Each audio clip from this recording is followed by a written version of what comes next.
आता पाहूया टॉप 9 राजकीय बातम्या। शरद पवारांची भेट घेण्यासाठी काँग्रेस नेत्यांची रीत। काँग्रेस प्रभारी रमेश चन्नीथला, मुकुल वासनिक, विजय वडेट्टीवार, वर्षा गायकवाड, सुनील केदार, असलम शेख यांनी घेतली पवारांची सदिच्छा भेट। शिंदे गटाचे 6 आमदार ठाकरेंच्या संपर्कात। हे आमदार लवकरच ठाकरेंच्या उपस्थितीत घरवापसी करणार। ठाकरे गटातील वरिष्ठ नेत्यांचा दावा, सूत्रांची माहिती।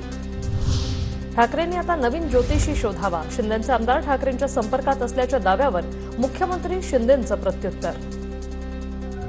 मुख्यमंत्री शिंदेंचा ओव्हर कॉन्फिडन्स आता कमी होईल। आम्ही सध्या गॅलरीत आहोत, तिथे बसून सत्ता कशी स्थापन होते ते बघतो।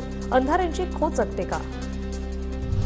कोकण पदवीधर मतदारसंघातून मनसेची माघार। अभिजित पानसे उमेदवारी अर्ज भरणार नाहीत।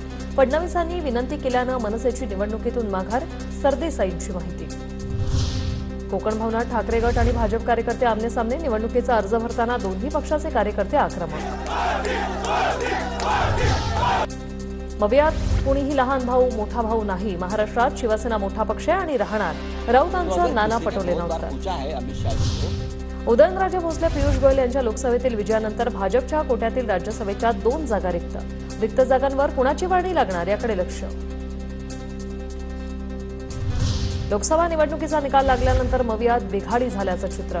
कोकण पदवीधरसाठी काँग्रेसच्या रमेश कीर यांचा अर्ज, तर ठाकरे गटाकडून आज किशोर जैन अर्ज भरणार।